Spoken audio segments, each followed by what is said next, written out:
Welcome everyone to Too Good to Be True, and thank you for taking the time to listen. The subject of today's show is Operation Highjump. Before we start getting into details, let's just briefly talk about psychic insight and how we apply it. We choose a subject and research it, and based on that research, we determine what we think needs to be explained by creating a series of questions. Then Justina provides psychic insight to answer those questions. The psychic insight is narrated towards the end of the show. Accepting the psychic insight is a question of individual belief. Now let's go through the disclaimers. Disclaimers. Neither of us claim to have any expertise in any subjects that we discuss. We relate information we find through research and the psychic insight. We are always delighted to hear from the listeners. The show only lasts an hour. We don't have the time to present exhaustive research on any topic. This means that there will be information that we miss. We want to provide a basis for the psychic insight. We don't care if a theory turns out too good to be true, as the show name suggests. We are only interested in finding out more of the truth about topics. Spirit can only relate insight that is appropriate for our time in history. Free will cannot be affected. Only comments that are appropriate for our time can be given through the psychic insight. Much of the subject matter in shows may have already been covered many times in other media. We want to look into subjects in a new, different way and be thought-provoking. We are not so good with pronouncing names, we apologize. And neither of us have any particular knowledge of military history. If we have misstated anything, we apologize. Operation High Jump was suggested by a listener, so here is a shout out to the listener. Thank you for the suggestion. Yes, thank you to the listener. I have to ask, it sounds like something you'd be interested in. Have you heard of Operation High Jump? I had, and it's a rather strange story, but I didn't think of Operation High Jump as a possible subject for an episode. The official version of events may not make sense to many and is still a matter of debate today. Well, let's start with the official version. For the official version of events, I will quote from Wikipedia. Quote, Operation High Jump, officially titled the United States Navy Antarctic Development Program, 1946 to 1947, was a United States Navy operation organized by Rear Admiral Richard E. Byrd, Jr., United States Navy retired, officer in charge, Task Force 68, and led by Rear Admiral Richard H. Cruzen, United States Navy commanding officer, Task Force 68. Operation Highjump commenced on the 26th of August 1946 and ended in late February 1947. Task Force 68 included 4,700 men, 13 ships, and 33 aircraft. Operation Highjump's primary mission was to establish the Antarctic research base, Little America 4, end quote. The objectives, according to Chief of Naval Operations Chester W. Nimitz, were to train personnel and test materials in the frigid zones, consolidate and extend American sovereignty over the largest practical area of the Antarctic continent, determine the feasibility of establishing and maintaining bases in the Antarctic, and to investigate possible base sites, develop techniques for establishing and maintaining air bases on the ice, with particular attention to the later applicability of such techniques to Greenland, and to amplify existing knowledge of hydrographic, geographic, geological, meteorological, and electromagnetic conditions in the area. This was just after World War II had ended in 1945. It was the first Antarctic summer after 1945 to 1946. But I already have some questions. The first objective of training and testing equipment in frigid conditions could be achieved in the United States. There are plenty of frigid conditions in Alaska or North Dakota. Also, why go to Antarctica to develop techniques to establish and maintain air bases in Greenland? Why not just go to Greenland, and it's much closer to the North Atlantic? Establishing bases seems a bit odd, as in Antarctica now. There are scientific bases that didn't need a fleet of military ships to set up. But that said, years later, air transport has become much more sophisticated and reliable. But scientific research into a particular geography isn't the usual objective for a naval fleet. So what do you think the real objective was? I think that the second objective was the prime objective. That was to consolidate and extend the United States sovereignty over the largest practical area of the Antarctic continent. That's what the military is used for. to take control of territory or prevent territory being taken over. I think it would be a good idea to look more closely at Task Force 68 and see how many research ships or scientists were included.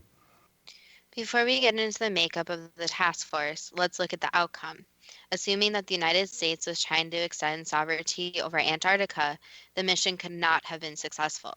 The United States, like every other country, doesn't have sovereignty in Antarctica.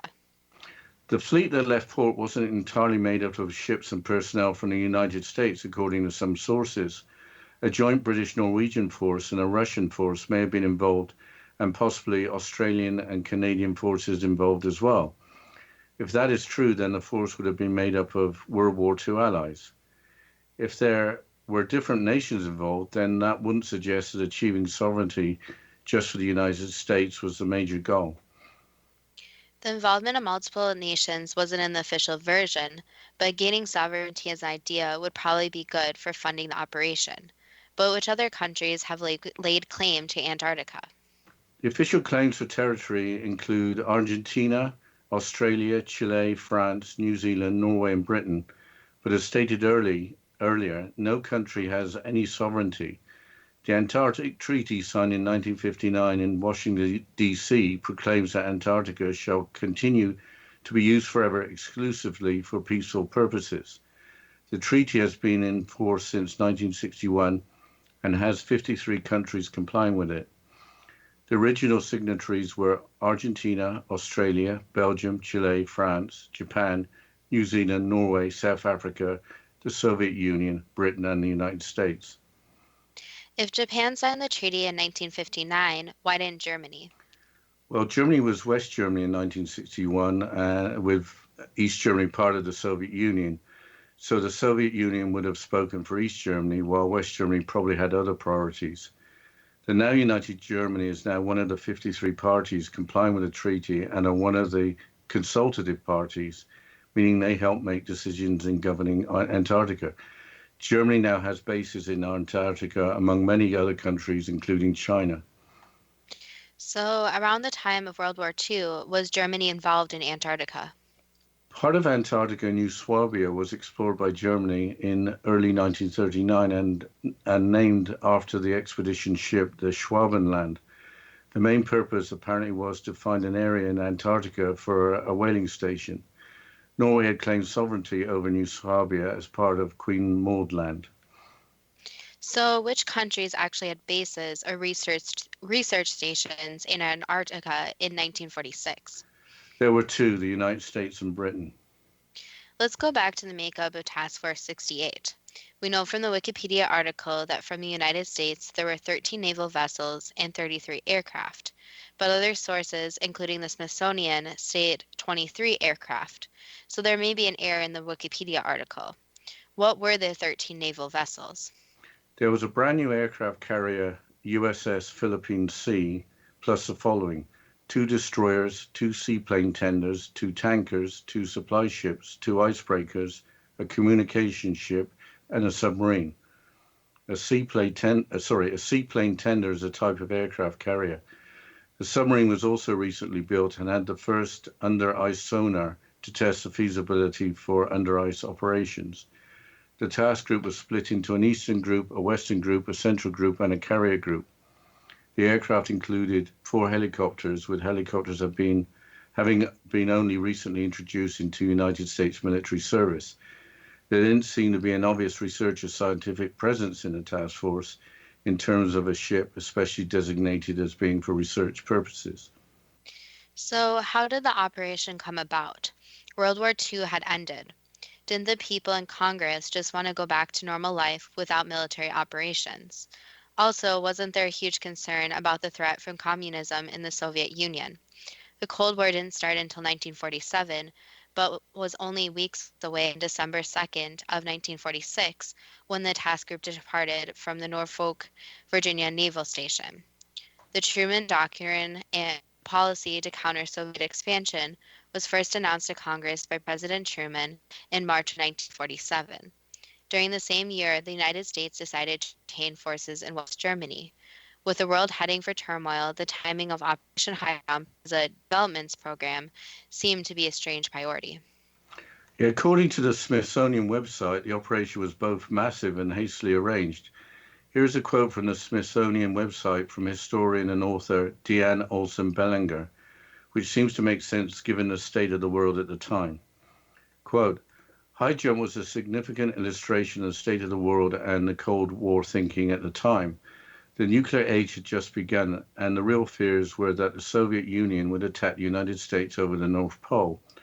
The Navy had done a training exercise there in the summer of 1946 and felt it needed to do more. The northern winter was coming, and Highjump was a quickly planned exercise to move the whole thing to the South Pole. Politically, the orders were that the Navy should do all it could to establish a basis for a land claim in Antarctica. That was classified at the time, end quote. That would suggest that the possible participation of the Soviet Union in the operation, as mentioned earlier, was probably unlikely. Also, this explanation makes sense in terms of mounting the operation in the first place and committing such a large force. We haven't mentioned Admiral Byrd, who organized the operation, in any detail. Well, after this short break, let's talk about Admiral Byrd, since I haven't heard of him, and let's get some more information about him.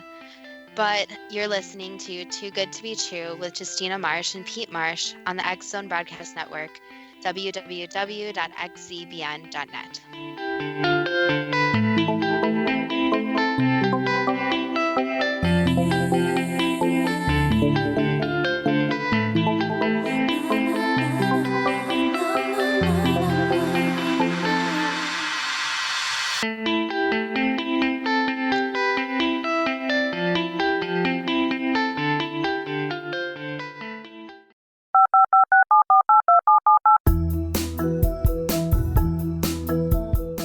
Did you know that when you're on the road with limited data or Wi-Fi, you can still listen to the X Zone Radio Show with Rob McConnell, The Science of Magic with Gwilda Wiyaka, X-1, Dimension X, Space Patrol, and every minute of the X Zone Broadcast Network by calling 213-401-0080, courtesy of Audio Now.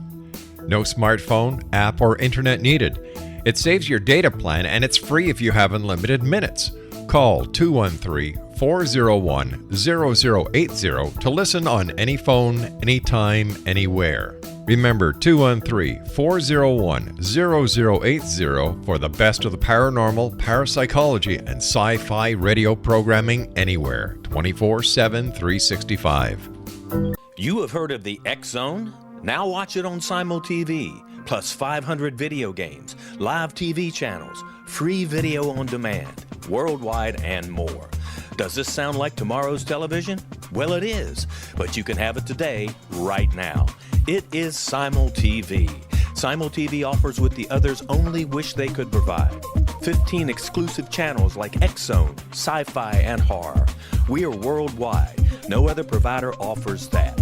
500 built-in video games. No need to have an extra expensive system. We have them included. Free video on demand. Live streaming events from around the world. Interactive online network, and much more. Tomorrow's TV today. Simul TV. Sound too good to be true? Well, it's not.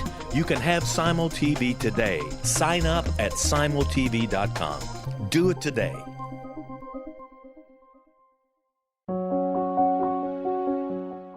Gwilda Wiyaka's latest book, The Science of Magic Book of Mysteries, Volume 1, is the first book in a series based on her writings that open every episode of the Science of Magic radio show.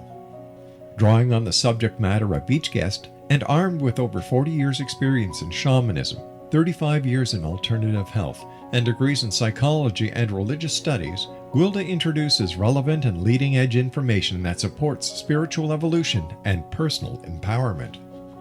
Rich with wisdom and inspirational quotes packaged in digestible segments, this is a book that will pull you from cover to cover. It will also serve as a daily inspirational reading for years to come. The Science of Magic Book of Mysteries, Volume 1 is available at our website, tsompublications.com, amazon.com, and wherever fine books are sold.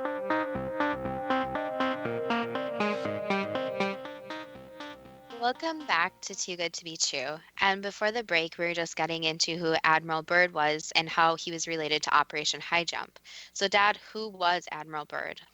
Well, here's a quote from Wikipedia. Quote, Rear Admiral Richard Evelyn Byrd Jr., United States Navy, October the 25th, 1888 to March 11th, 1957, was an American naval officer who specialized in feats of exploration.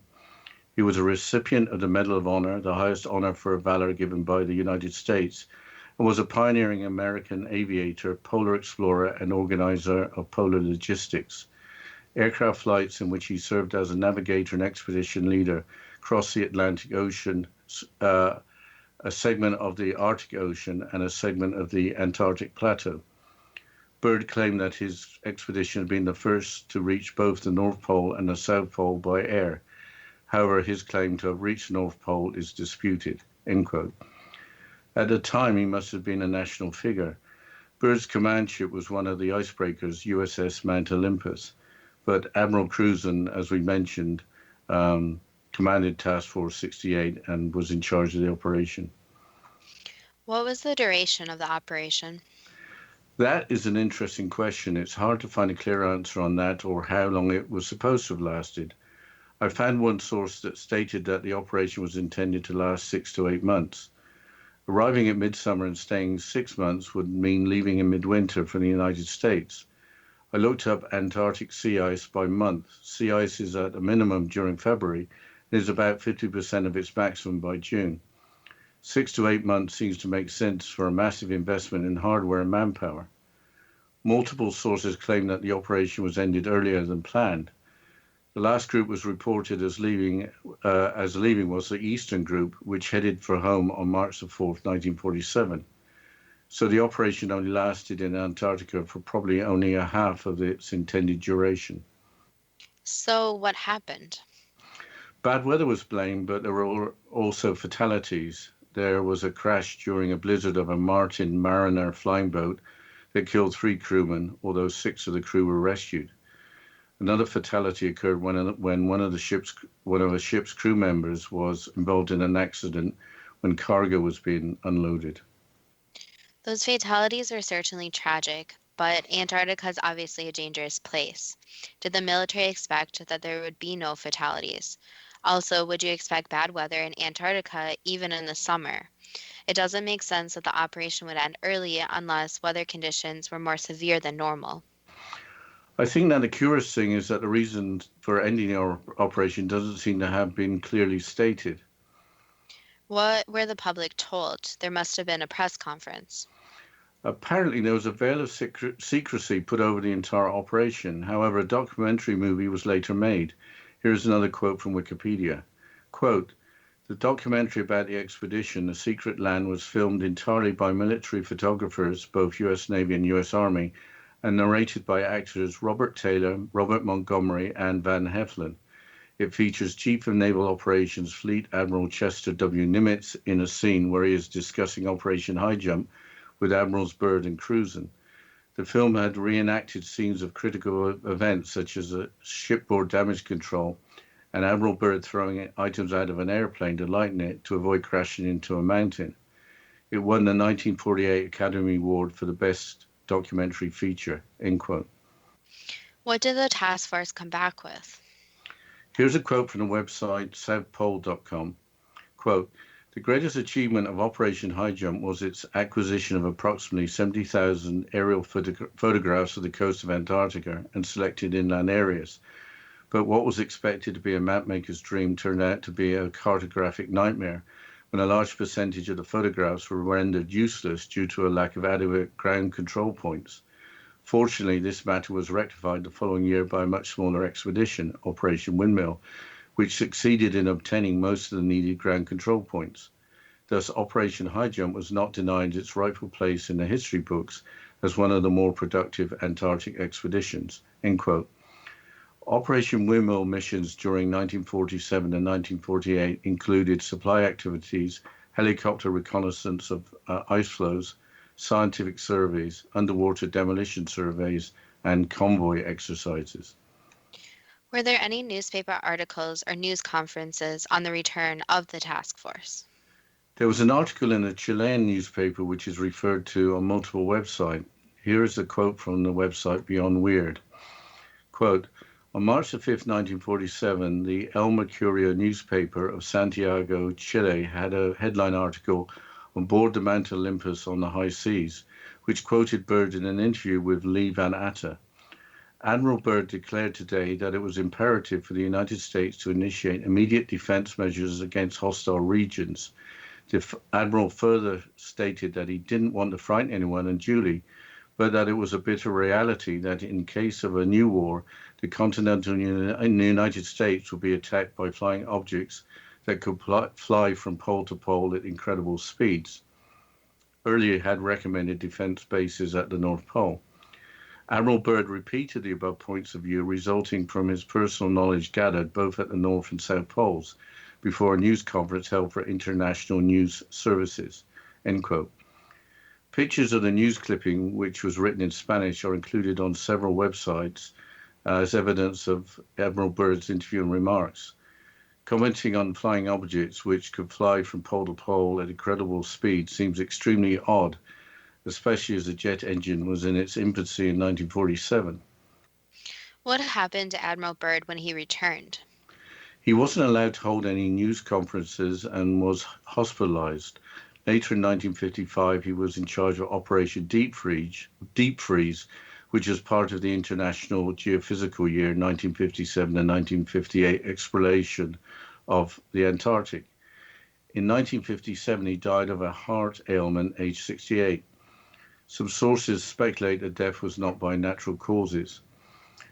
On YouTube, there is a famous video of a CBS television news program which includes an interview with Admiral Byrd made after Operation Highjump. Here is a quote from Admiral Byrd during the interview regarding United States interest in Antarctica. Quote, it's for science. It's an untouched reservoir of natural resources. Strangely enough, there's an area left in the world today, an area as big as the United States, that's never been seen by a human being, end quote. At this point, the interviewer changes the subject to a trivial matter, which seems odd as Admiral Byrd was becoming very interesting. What was he referring to regarding the area as big as the United States? Isn't Antarctica larger? My rough estimate is that Antarctica as a landmass is about twice the size of the continuous United States. So he could have been talking about Antarctica, but Antarctica by that time had been seen by human beings along with tens of thousands of aerial photographs. Maybe he was talking about the vast area that wouldn't have been photographed. One of the problems with researching this subject is finding facts is very difficult. There seems to be websites everywhere that seem to have some really wild theories of what actually could have occurred in Antarctica. I don't have a clue if any of this is remotely true, but there's a quote from the website Taboo Data, including an account of one of Admiral Byrd's reconnaissance flights. Quote, February of 1947, both radar surveillance and radio communication with Byrd's plane was lost after all other planes had returned to base camp. After 3 hours, it became obvious that it was impossible for Byrd's plane to have any remaining fuel. However, Admiral Byrd did return with quite the story to tell, as is evident in his flight log. 0915, in the distance is what appears to be mountains. 1000, we are crossing over the small mountain range and still proceeding. Beyond the mountain range is what appears to be a valley with a small stream running through the center portion. There should be no green valley below. 10:30, encountering more green rolling hills now. The external temperature indicator reads 74 degrees Fahrenheit. Our navigation instruments are still spinning. The gyroscope is oscillating back and forth. The light here seems different. 11:30, ahead we spot what seems to be a city. This is impossible. All our port and starboard wings are a strange type of aircraft. They are disc-shaped and have a radiant quality. 11:35, our radio crackles and a voice comes through in English. Welcome, Admiral, to our domain. We will land you in exactly 7 minutes. Relax, Admiral, you are in good hands. 11:45, after landing, Byrd and his radio man were taken to a city by tall blonde men. The city seems to be made of a crystal material. We arrive at a large building that is a type I have never seen before. One of my hosts speaks. Have no fear, Admiral. You are to have an audience with the master, end quote. The logism continued on the website. There are two main completely out there theories that come out of Operation Highjump, and those are Task Force 68, intimidated by disc-shaped aircraft, left Antarctica earlier than planned. The Earth is hollow, and a hospitable environment is within the hollow Earth, which is accessible at Antarctica. But there is a quote that could help tie it all together. Well, I'm beginning to think that these theories are even too wild for you, but what is this quote that might help tie it all together? The following quote is allegedly from 1943 and is attributed to Admiral Karl Dönitz. Quote, "The German submarine fleet is proud of having built for the Führer in another part of the world a Shangri-La on land, an impregnable fortress," end quote. Dönitz was commander of the German submarine fleet at the start of World War II. He was later appointed Grand Admiral of the German Navy. He succeeded Adolf Hitler as head of state by becoming president of Germany in 1945. Well, we'll have to discuss how this actually ties it all together after this short break. And you're listening to Too Good to Be True with Justina Marsh and Pete Marsh on the X Zone Broadcast Network, www.xcbn.net.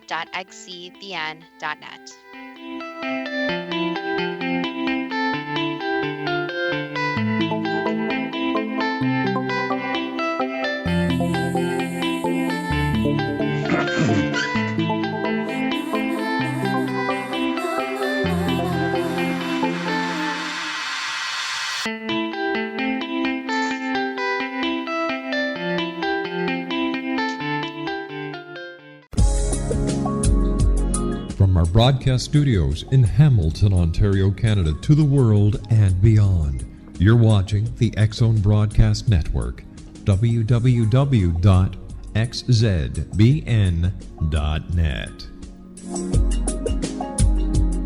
AVS Media Den.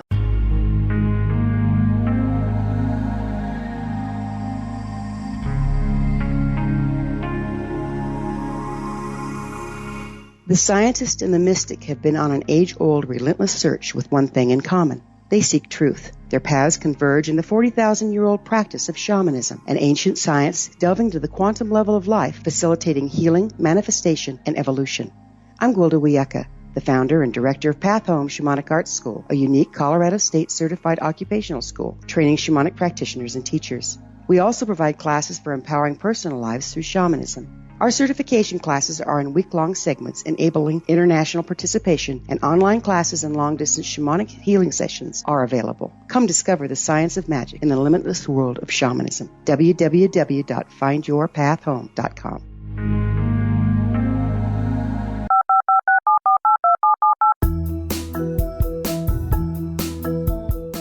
Did you know that when you're on the road with limited data or Wi-Fi, you can still listen to the X Zone Radio Show with Rob McConnell, The Science of Magic with Gwilda Wiyaka, X-1, Dimension X, Space Patrol, and every minute of the X Zone Broadcast Network by calling 213-401-0080, courtesy of Audio Now. No smartphone, app, or internet needed. It saves your data plan, and it's free if you have unlimited minutes. Call 213-401-0080 to listen on any phone, anytime, anywhere. Remember 213-401-0080 for the best of the paranormal, parapsychology, and sci-fi radio programming anywhere, 24/7, 365.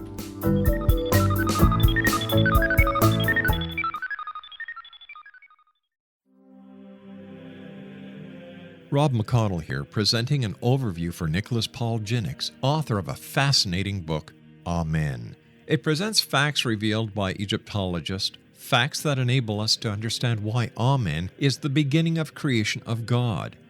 It provides recommendations for religious leaders of the major religions to unify their beliefs and teach the Word of God. Love one another. Amen informs people how mankind conceived God. It was the Egyptians that developed the concepts of a soul, a hereafter, and Son of God. And finally, after the worship of many gods, they conceived the belief in one universal God, the maker of all there is. For more information, visit www.futureofgodamen.com. That's www.futureofgodamen.com.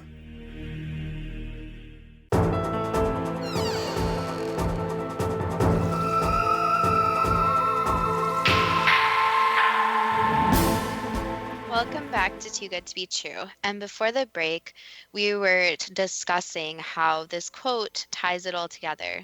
So, Dad, can you explain how this quote even ties all this information together? Yeah, remember that Admiral Byrd talked about the continental United States being possibly attacked by flying objects which could fly from pole to pole at incredible speeds. If the Admiral Byrd flight log is true, that's where he might have seen the flying objects. But which nation had disc-shaped aircraft or high-speed flying objects in World War II? Have you heard of the Nazi Bell or Die Glocke? No, but I think I'm about to hear about it. Wikipedia has more on the subject of Die Glocke than on the subject of Operation Highjump. Here is a quote from the Wikipedia article. Quote, Die Glocke, German for the bell, was a purported top-secret Nazi scientific technological device, secret weapon, or Wunderwaffe, described by Polish journalist and author Igor Witowski in Prawda o Wunderwaffe 2000. It was later popularized by military journalist and author Nick Cook, as well as by writers such as Joseph P. Farrell and others who associate it with Nazi occultism and anti-gravity or free energy research. Die Glocke has become a popular subject of speculation, and the following similar to science fiction fandom exists around it, and other alleged Nazi miracle weapons or Wunderwaffen, end quote. Joseph P. Farrell, as mentioned in the quote, is an author and academic. Here's part of his bio from Goodreads. Quote, Joseph P. Farrell is a recognized scholar whose credentials include a Doctor of Philosophy degree from the University of Oxford. His literary contribution is a veritable resume unto itself, covering such fields as Nazi Germany, sacred literature, physics, finances, the Giza pyramids, and music theory, end quote. I've listened to several interviews with Dr. Farrell, and he only works off facts and data. He has been interviewed by Rob McConnell on the X Zone broadcast network. So I think you are trying to say that the existence of the Nazi Bell is supported by at least one credible person. But what do you know about Nick Cook? Here are two quotes from Wikipedia. Quote, Nicholas Julian Cook is a consultant to companies in the defense industry on the issue of climate change. He is a British former aviation journalist as well as the author of fiction and non-fiction works, end quote. Second quote, Cook is also a published author. His book, The Hunt for Zero Point, is published by Century Random House in the UK in 2001 and Broadway Books in the US in 2002, details his 10-year investigation into efforts to crack the holy grail of aerospace propulsion, anti-gravity technology, end quote. It seems that the possibility of a Nazi flying saucer has some credibility. I suppose if Admiral Byrd had said flying saucers instead of flying objects, which could fly from pole to pole at incredible speeds, he may not have been taken as seriously as he was. So there is a theory and perhaps some evidence that Nazi Germany had advanced technology in the manner of flying saucers that could master gravity. But setting up a base or bases in Antarctica, how would they do that? If the quote from Admiral Dönitz is true, then they must have used submarines. Ships of the German surface fleet were hunted down during World War II. What other evidence is there for a Nazi base? I can buy into that idea, except why put all those resources thousands of miles away when the Nazis could have used their advanced technology against the Allies? There doesn't seem to be any other evidence of a Nazi base, but I found some indirect evidence that there was something extraordinary happening in Antarctica. Here's a quote from the website Signs of the Times. Quote, National Geographic featured Byrd's Highjump story entitled Our Navy Explores Antarctica in its October 1947 issue, but no sooner was it published, the US government immediately pulled virtually every issue of the magazine from circulation, end quote. But Hollywood made the documentary film in 1948 that won an Oscar. Probably the movie didn't include the early departure. Remember the German search for a whaling station in New Swabia? Here is a quote from the website Ancient Code.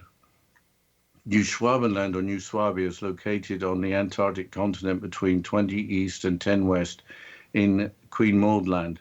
This faraway land was explored in great detail by the German Antarctic expedition, which even came across parts with fresh water, ice-free areas and vegetation in an area where, according to science, everything is frozen. According to geologists who participated in the German expedition, the areas where vegetation was present were due to hot springs or other geothermal sources, end quote. That sounds like Admiral Dönitz' Shangri-La. It could be that the United States military set up Operation Highjump to counter a threat from the remnants of Nazi Germany. Whatever happened, Task Force 68 returning early must have been for a good reason. But if the task force was going to involve themselves in military operation, why only take 23 aircraft? Yes, one aircraft carrier could take a lot more than 23 aircraft. If there had been a battle, you would have expected casualties more than the four, more lost aircraft or damaged or lost ships. There weren't any reports of any losses than those that were reported for the four and one crashed seaplane. I don't think returning early was just due to bad weather or due to unfortunate accidents. What do you think about the hollow earth theory? I think I'll stick to tectonic plates with magma underneath, except at volcanoes. I don't buy that theory. But it is interesting that Antarctica is governed by treaties so that no country has sovereignty. That should prevent a military force approaching Antarctica again. I wonder if a positive outcome for Operation Highjump is Antarctica remaining as a place for scientific study under the international treaty without the national sovereignty. There must have been a good reason for many of the countries of the world to sit around a table and agree. Maybe that was the major success of the operation.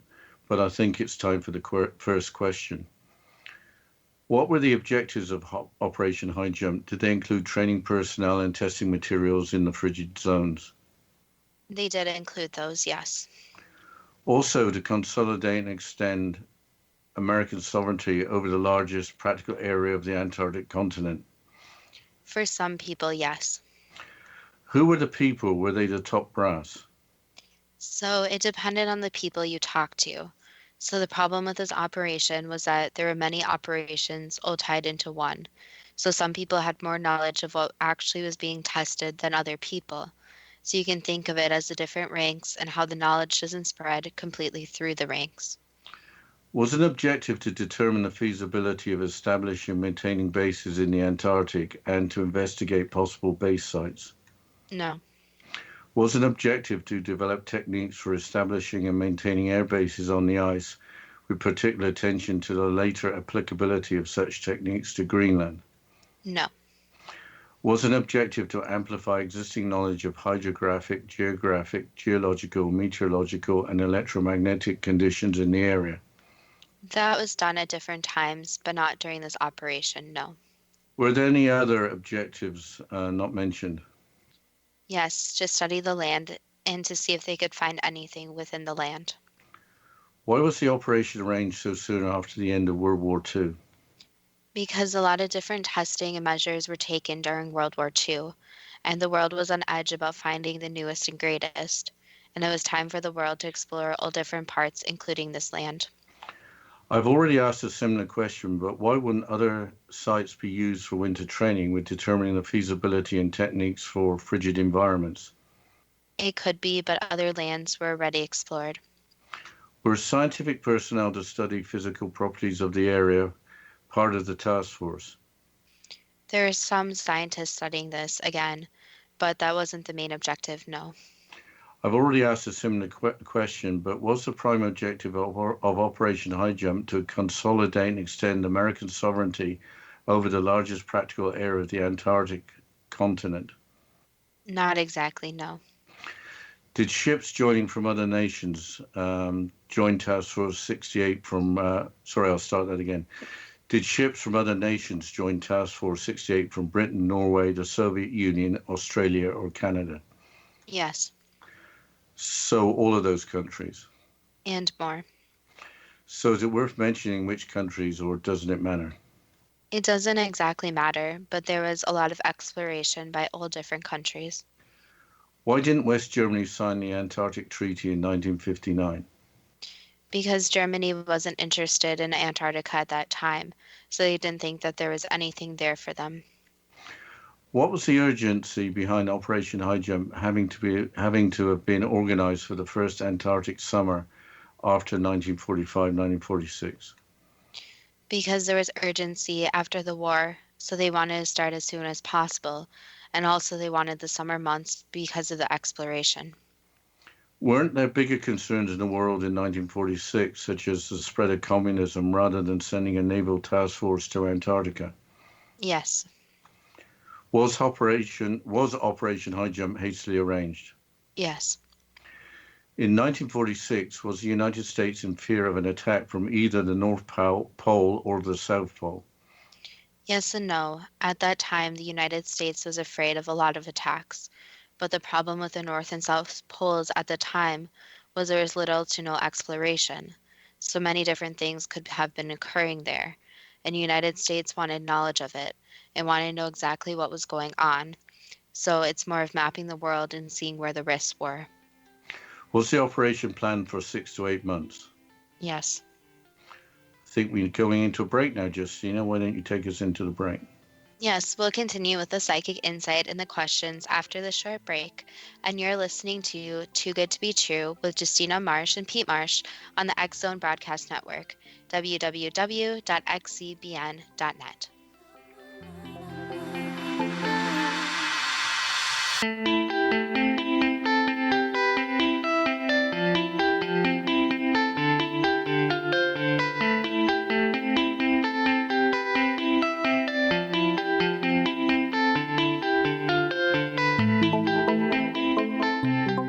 You have heard of the X Zone? Now watch it on Simul TV, plus 500 video games, live TV channels, free video on demand, worldwide, and more.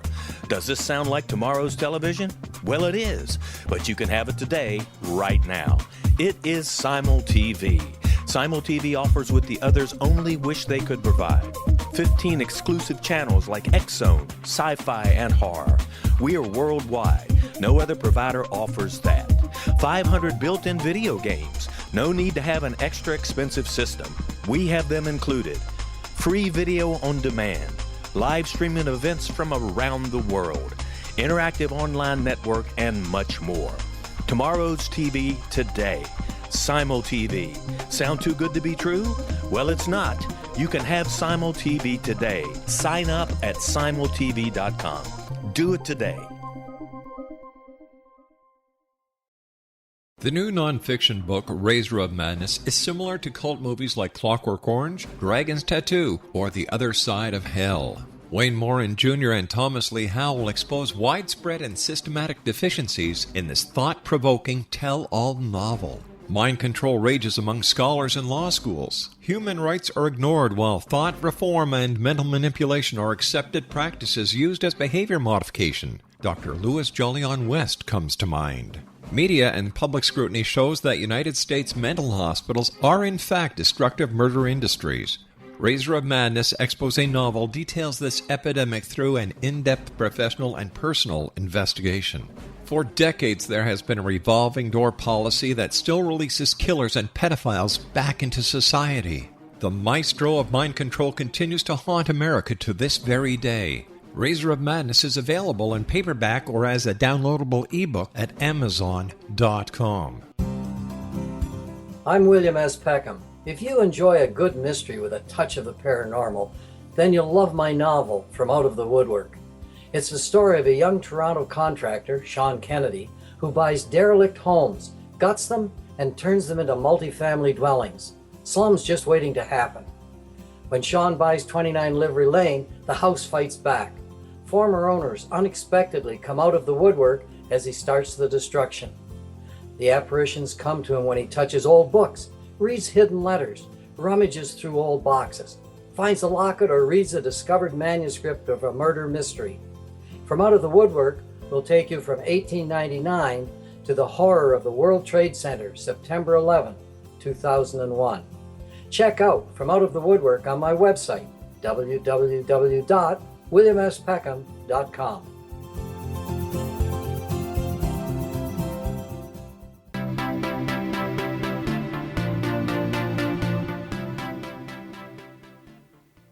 Welcome back to Too Good to Be True. And before the break, we were going through the questions and the psychic insight about Operation Highjump. So, Dad, can you please continue with the questions? Sure. Was planning based on the expected weather and the expected amount of sea ice by month around Antarctica? Yes, and this was all done by scientists and their predictions. Did the task force return by March of 1947 because of bad weather and the 4 fatalities? Yes and no. I'll ask more on that subject later. Why was the Oscar-winning documentary movie made of Operation Highjump? Because it's a very interesting topic, and Antarctica is still a mystery in a way. So a lot of people are very interested in the continent because it is the least explored. And it's very interesting to have a piece of land that little to no humans actually live on. And that's something that a lot of countries are interested in since humans are running out of land. Did the task force come back with approximately 70,000 aerial photographs of the coast of Antarctica and selected inland areas? Yes. Had the task force, when it headed for home, met all of its objectives? Yes and no. There's still more work that could have been done. Was the El Mercurio newspaper article correct in stating that Admiral Byrd declared that it was imperative for the United States to initiate immediate defense measures against hostile regions? Yes. Did Admiral Byrd further state that he didn't want to frighten anyone unduly, but that it was a bitter reality that in case of a new war, that the continental United States would be attacked by flying objects which could fly from pole to pole at incredible speeds? Yes. Why was Admiral Byrd prevented from holding news conferences on his return to the United States? Because he signed a non-disclosure agreement, so he was under contract not to speak of what he saw in his knowledge.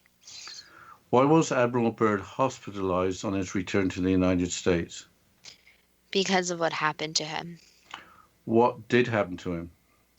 He fell ill after a series of experiments, so he did catch a normal sickness, but it was a very stressful situation down there and a very shocking one, so it made his health worsen. Did Admiral Byrd die of natural causes in 1957? Yes. During the CBS television interview, was Admiral Byrd correct that the United States' interest in Antarctica was an untouched reservoir of natural resources? Yes. At the time of the CBS interview, was there an area big as the United States in Antarctica that had never been seen by a human being? Even bigger, but yes. So was that Antarctica itself or somewhere else? Antarctica itself. Were the reported extracts from Admiral Byrd's log from a reconnaissance flight real and not faked? Yes. So they were real? Correct.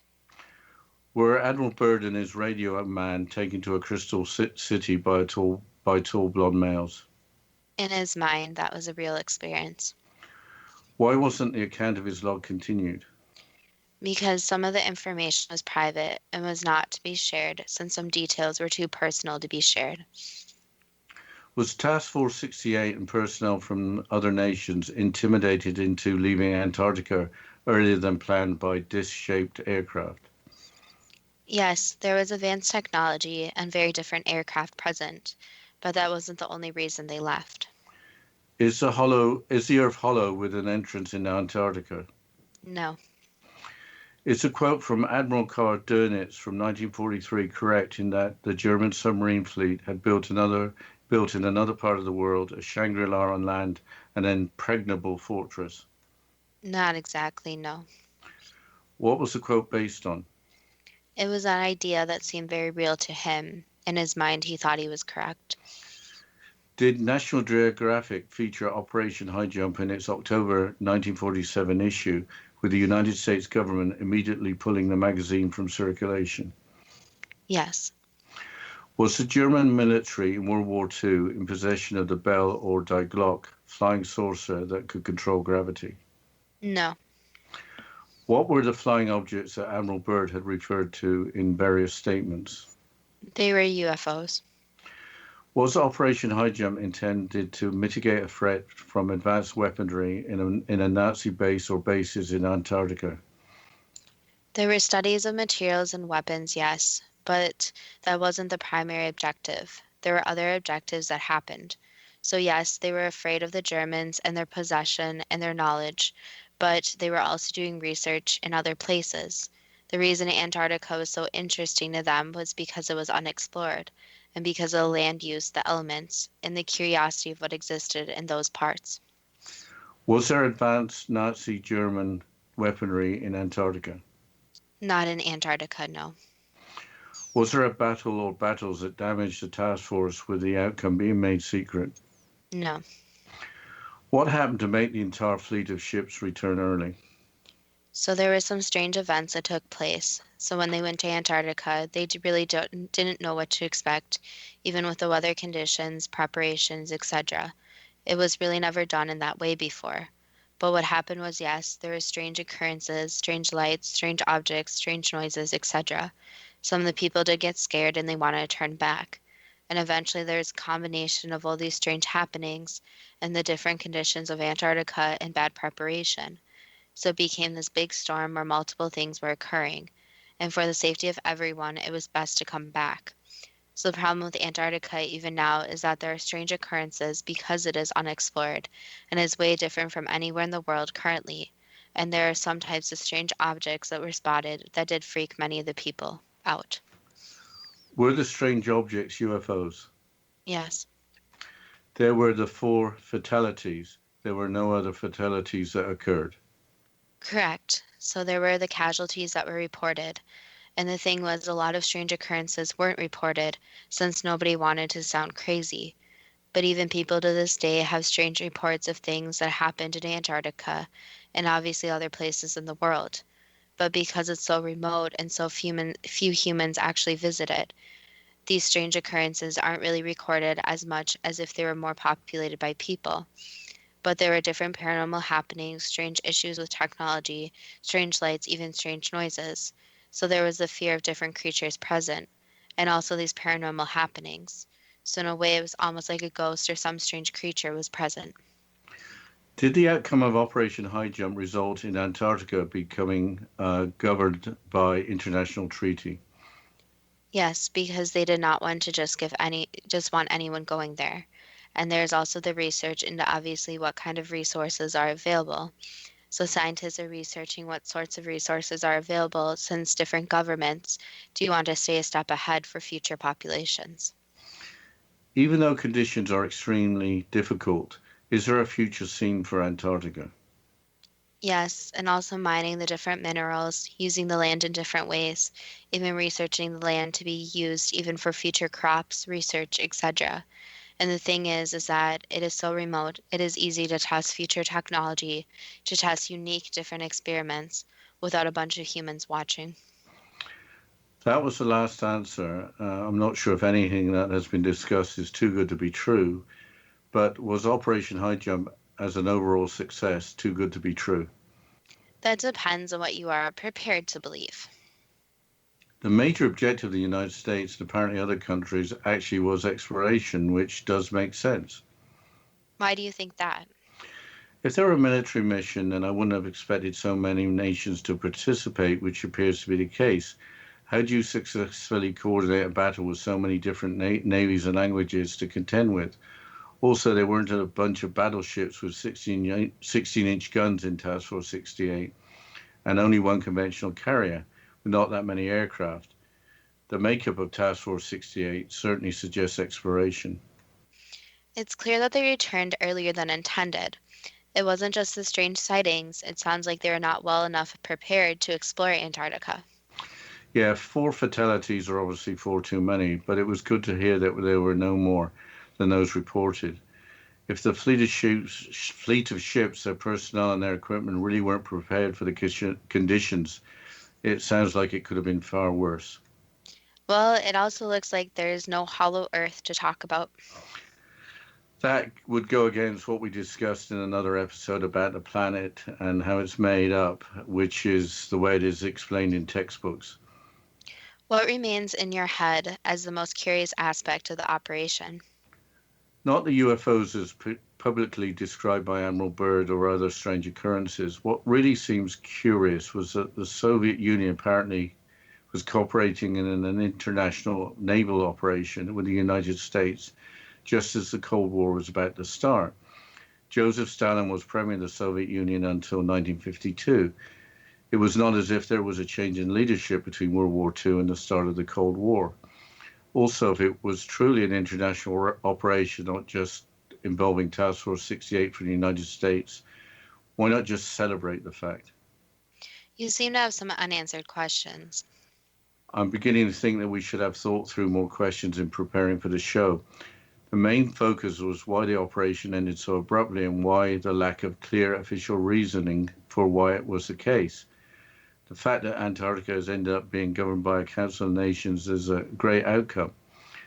With the natural environment being so climatically hostile, nations may have to cooperate just to ensure that all the people living and working in Antarctica remain safe. That's a good point about unanswered questions. We have quite a few episodes out there. We haven't heard from a listener saying that they had more questions or would like to get an answer to a particular question. If a listener has a question or questions regarding any of the episodes, we'd be happy to try and answer it.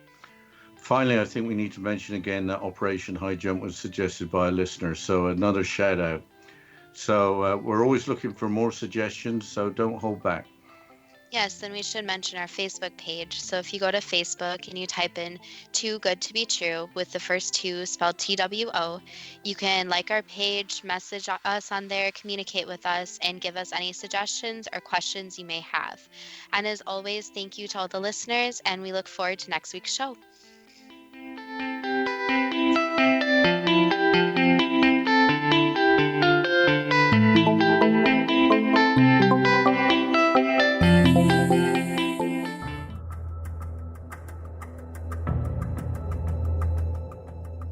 Modern Esoteric, Beyond Our Senses by Brad Olson, consummates the lifeology story about where humanity originates. It is the lost continents, the primitive wisdom, the mythos of creation, and the rethinking of ancient history as we are taught in academia. There is much more to the story than what we have been told. As this is the first book in the Esoteric series, Modern Esoteric starts at the beginning of time and accelerates up to this modern age. Future Esoteric is book 2 in the series and takes a forward-looking position ahead of today with an open and honest examination of the ET issue and various unexplained phenomena. To discover the writings of author Brad Olson, visit www.bradolson.com. That's www.bradolson.com.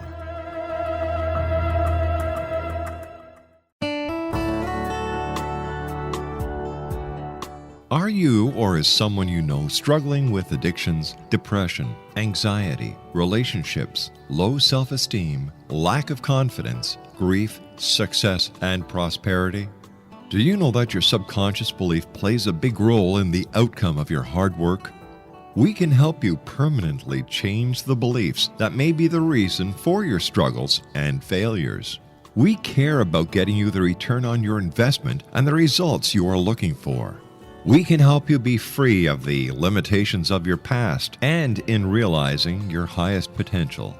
We work with people by phone and Skype. For more information, visit us at www.ritasoman.com. That's www.ritasoman.com.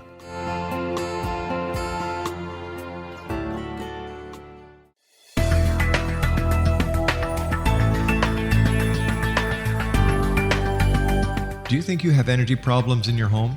Do you feel better when you're away than when you're home? Joey Korn is a global leader in the world of dowsing who specializes in personal energy clearing and space clearing. He can help you create an ideal energy environment in your home no matter where you live in the world. Learn about his remote spiritual house cleaning services and much more at www.dowsers.com. You can get Joey's book, Dowsing, A Path to Enlightenment, as well as other dowsing books and tools, Kabbalah books, and Walter Russell books. Joey's work is really amazing. Go to dowsers.com right now. That's DOWSERS.com or call 1-877-DOWSING. That's 1-877-369-7464.